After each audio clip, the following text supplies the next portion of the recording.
Hi, everyone. I'm Dan Morrison, I'm Ellie Morrison. and this is Happy Not Satisfied. We are back after a brief hiatus with a little bit of a new format here. We've brought you into our living room for those of you that are watching, and we're excited to have conversations on all kinds of topics. Actually, I started a Happy Not Satisfied substack where I was kind of compelled to write some ideas down and started sending it out every week, and it's been really fun. And I think we're going to use this format to talk a little bit more about some of the ideas that are discussed there. So today we're going to jump into an interesting topic and something I've found when I'm fortunate enough to speak in front of groups and have some discussions with really anyone from a high school student to an executive at a bank.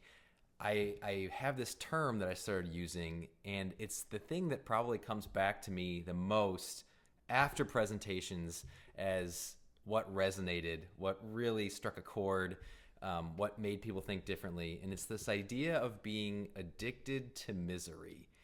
And I know that that's kind of an intense way of putting it, but I think that's also partially why it's memorable and why it resonates with people.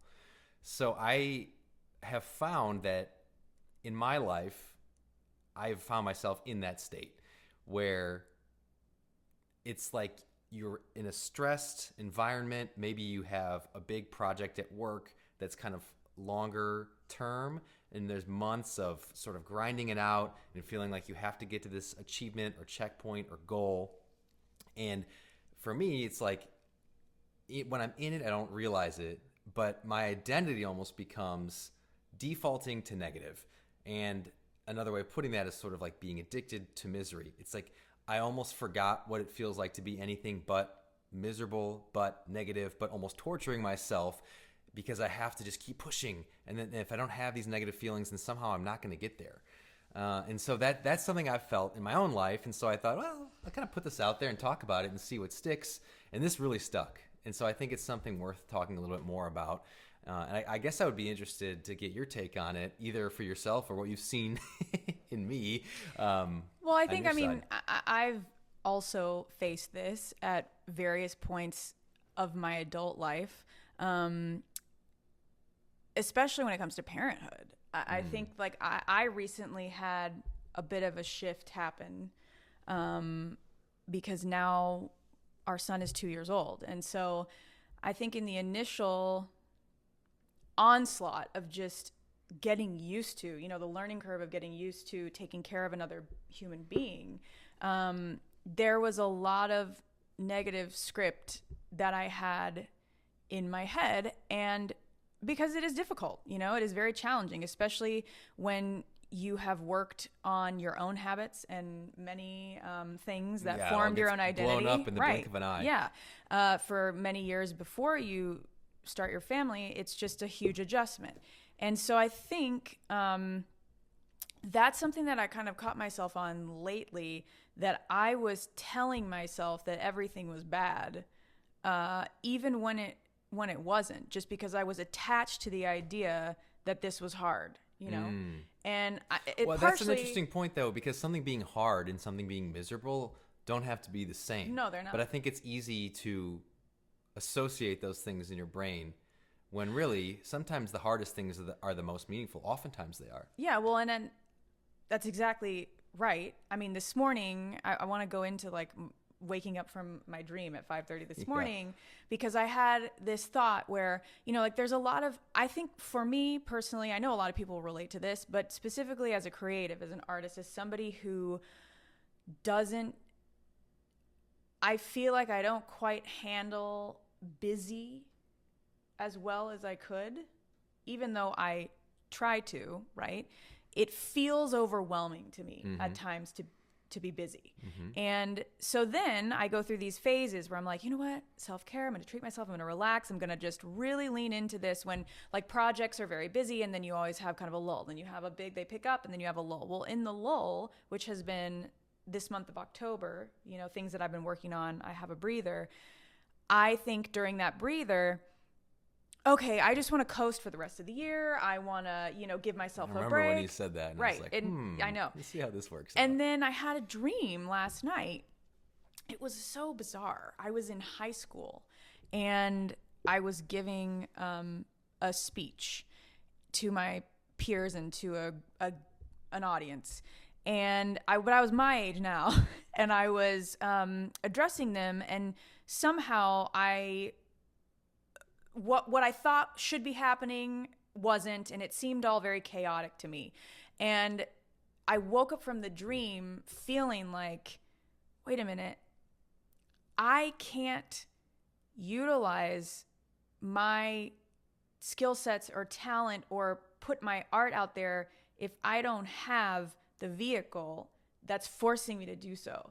And so I grapple with that a lot, and I feel like, you know, it can be applied anywhere. The same with parenthood, right? Like, that is a vehicle that forces you to step into your leadership skills and step into an expanded version of yourself if you're going to take on that responsibility in that way, right? Well, it reminds me of when my finance professor and I were meeting when I was getting my MBA, and he talked about the idea of maximum leisure versus maximum engagement. Yeah. And that's so often we convince ourselves that we should be looking for maximum leisure when really that can actually lead to more stress and anxiety. I definitely feel that, and it sounds like you do too. And he used the example of parenthood as the maximum engagement activity. Yeah. And I think that that's so true. And if you can reframe parenthood or, you know, a work project or something that's going to be difficult as being maximally engaging, and that you are almost in like this flow state because you have to be so in it. Mm-hmm.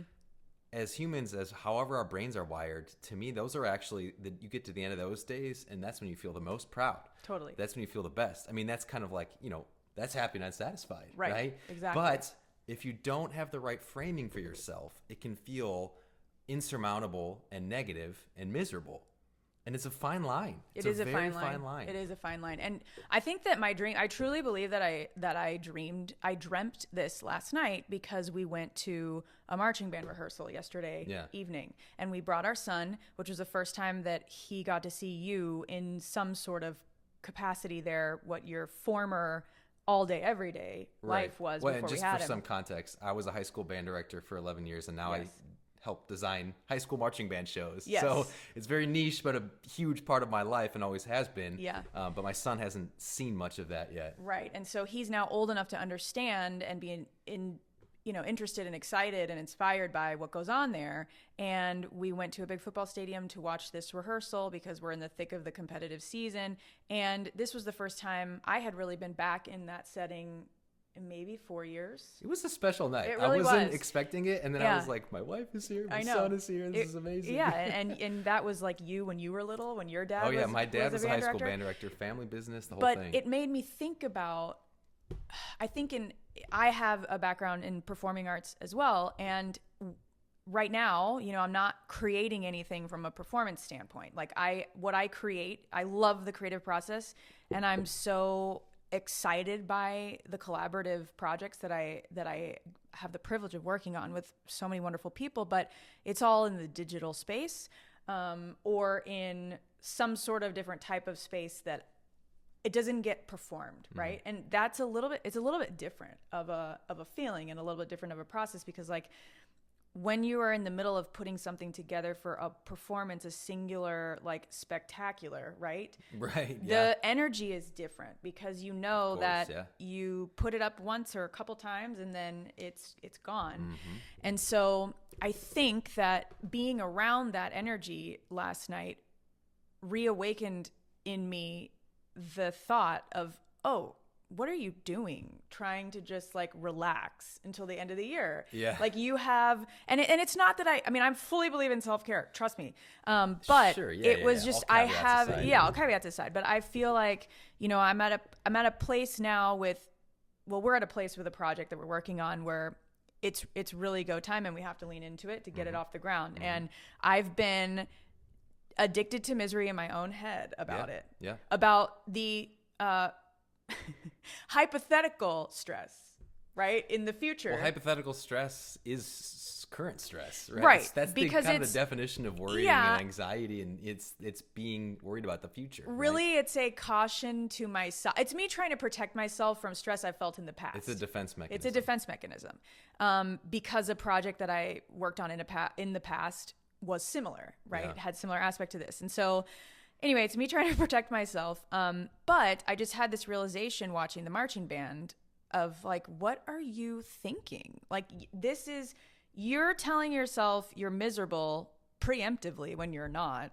Like, you're going to be miserable if you work hard. That's what I'm telling myself. That's a really interesting point. Yeah. Like, that's something I think we should kind of double click on, because I think that's the crux of all of this. Yes. But then looking back at the times when I was just elated in my own memory and of my own, experiences or whatever, those are what I'm most proud of. Those times where I worked so hard, and the mechanism and the vehicle to literally save me from myself by pushing me to be the best version of myself was the reality. And so I think that so often people walk around or talk into social media about how this and miserable that and and I don't want to do this, and but when really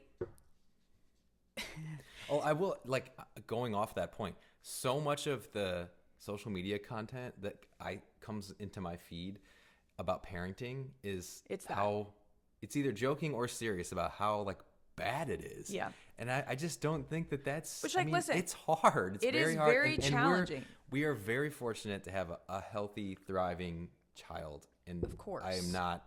That is the baseline. Putting that aside. But I think the shift that occurred for me was due to a variety of reasons, because like there are certain things about Leo now that are easier, meaning he can comprehend things, you can get through to him, he has language, he can communicate. So there is a little bit of reasoning ability with him that has made some of the struggling throughout the days of earlier, like entering into this toddler phase, more challenging. And then I just realized like how much I am enjoying the work, right? Like I am enjoying the effort, because now he's at a point where you can see him take in the world. You can see him inspired. You can see him kind of awaken to things. And that feels for me very rewarding. And so let me ask you this though, because I think it's important with the topic of what we're talking about here, both with parenthood and with this project. How do you think you were able to go from I'm addicted to misery to this is engaging and I'm actually going to look at this through a positive lens? I think it's also happened in former jobs when I had really a heavy responsibility load, and we were, challenged in times where we needed to produce or perform or, have some huge event where you have to stay up late or whatever. I think for me personally, it's my decision in one moment to say, I know I can use this to be a better leader. I know that I can turn this off. I know that it's just a matter of being mindful and not like, what script am I telling myself? Is it a script from other people, or is there a script of my actual feeling? So much of this is awareness and self-talk. Yeah. There's no just magic solution.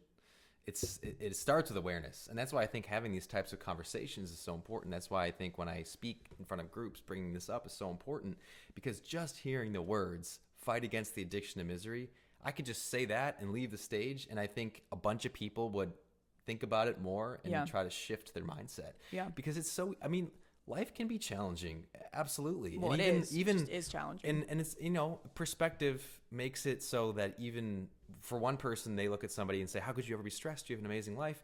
But then when you're in that life, you have your own perspective and it feels your own way and it feels stressful. And so it's not to say that like stuff isn't hard and that things aren't going to be maybe even miserable, right? Right. But more of what I'm talking about is less like a catastrophic bad event happened, right, and more so just how are you coping with your day-to-day? Daily life, yeah. Yeah. And, I think a really prime example of a shift in this whole thing for me was when I was in my career as a high school band director. Early on, it was, I was young and it was a lot of responsibility and, it was tons of students and parents. It was a huge operation and, it was stressful. I think I definitely fell 100% into this addiction to misery where I believed even if I wasn't miserable, something was going to go wrong. It was like this weird... Well, another form of self-defense. Yeah. Which in talking about it, it's like, that's irrational. And it's like, yes, it was irrational, but it was how I felt, you know? And then, and I'm going to get to this in a second, but like when I kind of went through a transformation of whatever you want to call it, wellness buzzword, but it's what happened. And I had this awareness of how I was looking at life and realizing it wasn't sustainable and I needed to shift. And I moved away from the addiction to misery model into like, yes, this is hard. Yes, I have like a 12-hour day was a short day. There was times where I was literally gone for 26 hours, 30 hours, which I'm not saying do that every day or that it's good to not sleep. I'm not saying any of that, but there was something about how I was able to shift my mindset. And it was like, this is a really cool and rare opportunity to be a part of something really special where we're creating art, where all these people are working towards the same goal, where I'm like waking up and I'm passionate about this and I'm making it as good as I can make it. And all of us are, and we're in it together. And that was always true. Yeah. But again, it was the awareness piece and the lens through which I was looking at what I was doing. Right. And when I finally did that, obviously not only did I feel better, but we were better at what we were doing. And I was happier. The people around me I know were happier. You were happier because I was hard to be around. And I would also say the same thing about me just a few years earlier before I figured myself out, and how to take care of myself better, because I was in a high pressure job at a young age at the time when I kind of had my realization of I can't feel like this for another day. And all my anxiety and all these, kind of depressive episodes and things. And I was in charge of a team that they were all, I was the youngest of them, let's say. And I knew that the culture of our work environment was tough. And most people's work environments are tough. And I remember feeling like, once I started taking care of my body well enough that I could connect my brain to it. That's a good way of putting it. Like I could listen to what it was telling me, and I just moved through my days with a lot more clarity just because I was physically better. I started to just tune in to this like frequency of babble that was going on in my brain of, stuff that I had picked up from everywhere around me, like from my environment of disgruntled this and that and blah that and they're this and they're that. and I remember this very clear moment of like, be where you are, like be here now, be awake in what's going on and actually realize. And I'm not saying like I sugarcoated everything from that point forward and saw everything through rose-colored glasses, of course because not.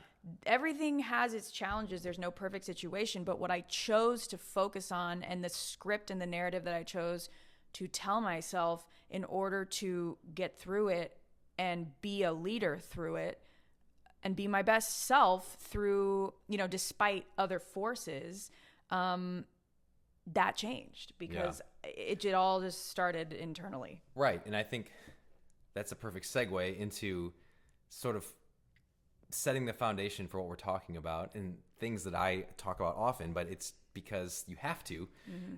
It's like, well, yes, you should have awareness. You're working to shift our mindset, be more optimistic, work away from this sort of addiction to misery state. But I know for certain that I couldn't have just done that by talking to myself. I had to find a way to feel better physically and take care of myself physically to be the base level foundation for what I could then stack mentally on top of it. And so, go ahead. But I also was going to say, like, in order to connect with the true voice of you that's underneath all of the mud and crud and whatever that you it gets put on you by growing up, right? Yeah. In society and whatever your environment. It took me physically being a lot better, and being clear and well in order to actually connect with what really was I saying, like what did I really feel? It's almost like having the awareness of the awareness. Yeah. But the other thing I will say is that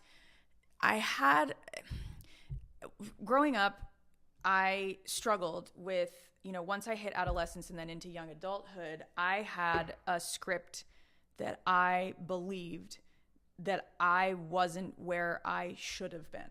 Mm-hmm. And I think that's common, by the way. Of course. Yeah. This is a totally normal thing. And it's something that I still fight every day. It's that internal narrative that comes up for me. My passions were this and I shifted and I'm really doing this or whatever. I grapple with that. But I think there was a clear point during that whole era when I was figuring all this out for myself where it clicked and I realized like your situation is not miserable. If you feel it is miserable, it is only because of you. Like you can't keep blaming other people or former friends or former schools or former situations for your life not ending up like the vision board. Like the only person who can make your life your vision board is you, know? And that's, once I had that switch and that realization, it really helped me. And I'm not saying that like I don't grapple with that to this day. Some days I feel it more than others, but it's like that existential, kind of question that's always in my head. But I think that was another part of it for me, was that contributed to that misery. The addiction to misery was the addiction to telling myself that it wasn't my fault that my life didn't look like the way that I used to dream about it when I was 17 or 18 years old. And it takes a really long time to build to that, but you really can kind of do whatever you want. You just have to believe that. Well, and if you don't, I would add to that a little bit, because I actually don't think you can do whatever you want. Oh yeah, I misspoke there. But I because agree. No, you can't. And I don't think that you should expect that the best thing for you is what you think you want in the beginning. No, right, exactly. And I would relate to that because I always thought I wanted to be a professional trumpet player, and I had my heart set on that, and I was good, and like I played in the Chicago Youth Symphony, and I was really playing all the top ensembles as an undergrad in college and like doing all these things, and then ended up sort of having this overuse injury. And at the time it seemed really bad, talk about addiction to misery. I was pretty miserable in that moment. But that led me on a completely different path that then led to another completely different path that when I was younger, I never would have even thought of as an option. And now I mean, I love my life, and I only say that because I don't want to put a message out there of like the only outcome that's good for you is the one singular goal that you had when you were young. And sometimes maybe that is the right thing. But Steve Jobs talks about like you can only connect the dots when you look backwards. Totally. And the same thing has happened to me that has happened to you. I mean, I also wanted to be a performer. I either wanted to be, when I was 17, I either wanted to be on Broadway or wanted to be Kelly Ripa or, some talk show host, national level. And I think that moving forward, I discovered my passion for editorial and my passion for curation and design and all these things that I had no idea about when I was young. I think this is relevant to this topic though, because if you cling so hard to one vision of your life, that will lead to an addiction to misery, because it is exceedingly rare that you're gonna stay the course and be the thing and only that. And if you're veering off of that, but you're so clinging to it, that's gonna be really hard to like reconcile and live with. I also think that it's important to touch on this idea that if you stay addicted to misery, I think it keeps you very close-minded, and you might lose a potential opportunity, 100%. that comes your way to open you up to another path, Yes. because you're thinking, no, this is what I've chosen. I'm a victim of this, and this is miserable, and I just have to get through my day to day or whatever. But I think for me personally, I would have really missed me too. huge messages from the universe. And I think I used to. I know I used Yeah. to, but you live and you learn, and and what do they say? Youth is wasted on the young. Like, Yeah. you figure it out. That's for sure.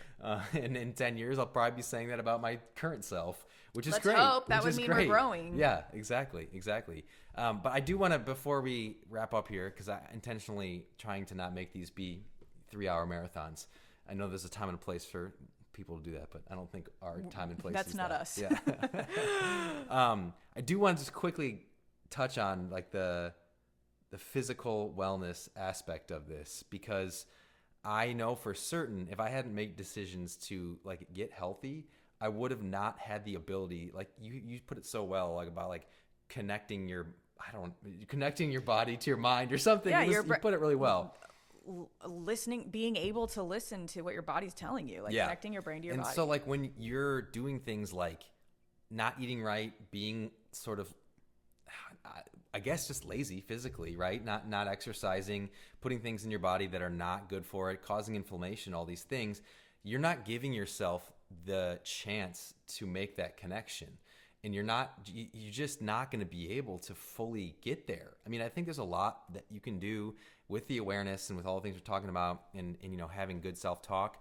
But I think that your self-talk gets better when you yourself get better. Mm-hmm. And so for me, like I literally, like, a switch flipped for me one day, and just I realized I needed to be mindful of exercise. I needed to be putting healthier things into my body. I needed to just sleep better. I needed to drink less, all these things.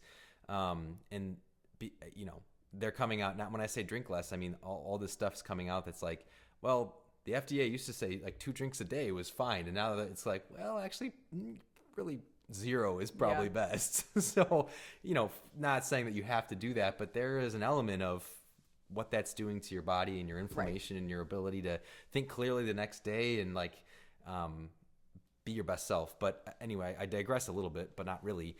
I just, in that Substack, if you're interested in checking it out, I'm not trying to plug it, but it does have sort of like these 7 things that are pretty basic that I think if you can commit to them will set a really nice foundation to then be able to have these clear thoughts about the idea of like the addiction to misery, as opposed to being optimistic, as opposed to being open to new opportunities, and what that can mean for your day to day and feeling better, yes, physically, but then on top of that mentally. Because for me, all of this became sustainable when I realized how much better I felt mentally. All the physical benefits were great. And I think this is becoming more mainstream. I'm seeing it more and more. Yeah. People are like, I go to the gym for my mind. I eat this way for my mind. And I'm just such a like ardent proponent of taking care of yourself and putting the right things into your body and moving and all those things so that you can truly fight against the addiction to misery, because life is hard and it's challenging and unexpected bad things are going to come your way. And if you don't have a foundation to handle that, you're going to crumble and you're going to be miserable, And so I just think that that's not a point that I cannot overstate. Yeah. I mean, I have a bit of a different relationship with my own self-talk when it comes to wellness. Yeah. And when it comes to taking care of... Yeah, my way is not the only right way. No, we're completely opposite, actually. But when my switch flipped, it was the most intense I had ever been on with myself about feeling like I had to do something so drastically different than what I was already doing, that I was set out and I was focused to do it. And in all honesty, it was like 4 months max of, really being intense enough. But that's about as long as it takes to do something to start to feel it. Yes. And people will give up too soon. But as soon as I started to feel it, I was addicted to that euphoria of I didn't realize. That can go too far too. Of course, but it was my own, like, I didn't know my body could feel this good. I didn't know I could feel so good in my body. I didn't know every problem or ailment or anything that I was experiencing at the time, discomfort, I should say. Yeah, inflammation. Could have been eliminated if I had learned how to live this way. And I think I've never been as intense. Well, maybe I'd say 2 or 3 other times where I've been as intense since, but I don't live that extremely or intensely in my mind about it. It's not sustainable for me, but what I have is that ability. Like, I know what my body's telling me. Yeah. And so before that, I didn't. I had no idea what it was. Yeah. And what it was saying, what it needed. And now I know how to nourish my body to give it what it needs, you know, and to take care of it. I think it's rather than be disciplined and whatever with it, like that works for you. That's me. And notice the mocking tone, but that's okay. I am let it go. I'm not mocking. I'm just, for me, it's like, how do I nourish it and nurture it? And that's a little bit different, you know, for me. Yeah. And like, that doesn't work for everybody either, because then that might be a little too lenient. And sometimes it has been too lenient for me, but I know the line. Yeah. Like, I can feel the line. Well, it reminds me too, a friend of mine recently was telling me how he just thought like he didn't like exercise because he tried doing sort of what his wife did and what some other people did, and he just hated it. And he's like, I guess I just don't like exercise. And then he tried running and fell in love with it. And now he's like really fast. And so like a multi-marathon. Yeah. And it's my friend Chris Yee. Yeah. He's a band director, great guy. And that was really enlightening to hear that, because I would imagine that's true of so many people. Yeah. It's just, you have to like try some things until you find what you like, and then you don't have to be hardcore crazy. I think I'm a little hardcore crazy on some stuff, but I enjoy that. You are not that way, but you enjoy that. You are a lot hardcore, but that works for you. Right. It brings you happy, joy. And it didn't used to. Listen, it didn't used to. That's the thing that I tell people is like, if you knew me in a former life and knew me now, these are not the same person. No. But that, I like saying that because I think that is also encouraging, maybe to someone that hasn't quite found their thing yet, that like, it's never too late. Right. You know, just open your mind up a little bit. It's going to be hard. It's going to feel maybe a little bad at first. You might, you know, be tired. You might be sore. It might feel like you're not getting results. But then once you stick to it and you can push through, there's a term for it, but it's a little bit crude, crass that you talk about, the SHIT, shift, right? That's literally what I was going to say in the parenthood section when I was addressing the parenthood. Yeah. I think that happens with everything, but you have to like... I feel like that was so wholesome that I spelled the word and didn't say it. It really was. I know that high school students are going to listen to this. I know it. Probably. That's why we have to keep it because clean. They don't ever hear that word in their day. Right, exactly. I'm sure they hear far worse. But anyway, that was the term I was literally going to use with parenthood, and the introduction to parenthood is like, and you kind of have to trust that that's going to be there. You have it on all the projects, on all the work life phases, on all the everything. There true. Was with marriage, like getting used to, you know, you tell yourself like, wow, this is different than I thought. This isn't what I thought it was going to be. But there's a shift after you're used to something that then you can start enjoying the work. I would say that the only side note to that is like, you have to be putting in the work. Right. Like, it doesn't just magically happen. No. Yeah. It's just that things don't happen right away, and that you have to have a little, and I struggle with this, have a little bit of faith, have a little bit of trust that it's going to work out, that it's going to feel right. Well, you struggle with the trust, and I struggle with the endurance. That's my, you know, like, you're like, I don't trust, I'm skeptical. And I'm like, I trust, here's the vision, I see the future. But then seeing it through. Yes. Yeah. It's seeing it through. It's like, wow, this feels hard. This feels bad. I'm just going to quit. Yeah. But, you know, sometimes when I'm forced to, like, parenthood forces you. Yeah, you can't quit that You can't just quit, right? Yeah. And so that, after 2 years of feeling tired, I finally am like, oh, okay. The shift just happened. Yeah. You know? Yes. And I think probably we both felt it, but I think because it was our first child, it took a little longer. Yeah. But like, if we had the knowledge and the feelings that we have and went back to the beginning, I think we would be Of course, that's how everything goes. Faster. Yeah. That's how everything goes. Hindsight's 2020. Yeah. Yeah.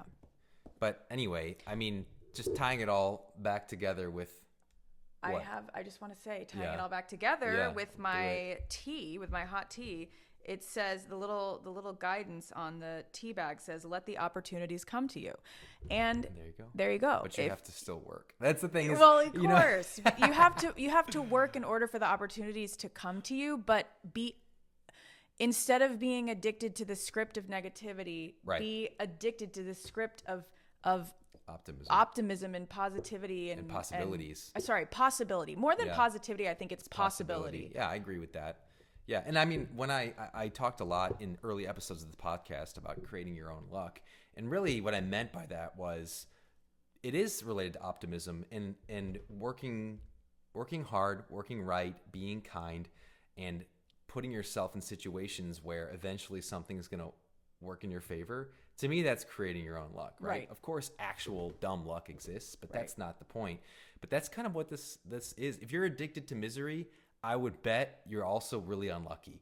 Oh, and totally. if you're an optimist, if you're an optimist and you're working hard, I bet you're a lot luckier. Yeah. And I'm saying that kind of tongue in cheek because it's that you will just create more opportunities.